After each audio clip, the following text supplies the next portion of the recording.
Bruno Goffet est scientifique, directeur adjoint de l'Institut national des sciences de l'univers. Il s'intéresse au réchauffement climatique et à la montée du niveau des mers. Il est aussi natif de Wimereux et habitant du Crotoy depuis près de 20 ans. Surpris du manque de connaissances et d'outils scientifiques actuels pour connaître les mouvements de la mer en baie de Somme, quand tous les autres estuaires de France sont à l'inverse très étudiés.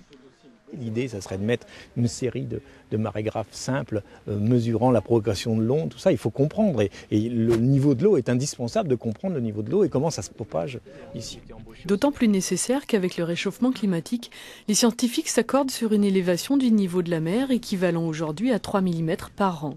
Ça paraît très peu. Et pourtant, même si un effort remarquable est entrepris pour limiter les gaz à effet de serre, il y aura une accélération du phénomène. Si on imagine un niveau moyen de la mer qui monte de 1 mètre, ce qui est énorme, un niveau moyen c'est énorme, ça fait plusieurs mètres dans les marées, dans les forts coefficients, je veux dire tout ça sera effacé très rapidement.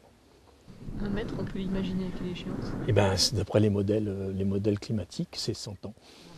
Même à l'échelle humaine, c'est tout de suite. Effacé, englouti, tout ça ce sont ces terres-là.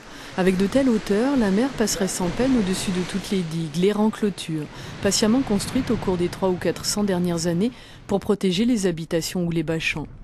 Et donc il faudra bien décider de savoir ce qu'on fait. Et alors ?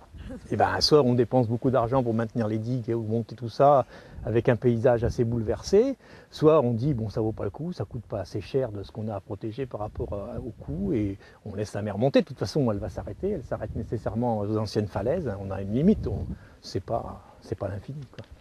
Étudier la baie scientifiquement avec tous les instruments nécessaires, c'est aussi trouver les modélisations de cette montée des eaux pour prévenir les catastrophes naturelles, d'autant plus urgent que quand on étudie la force et les mouvements de la mer, il faut plusieurs années pour pouvoir interpréter et utiliser les résultats efficacement.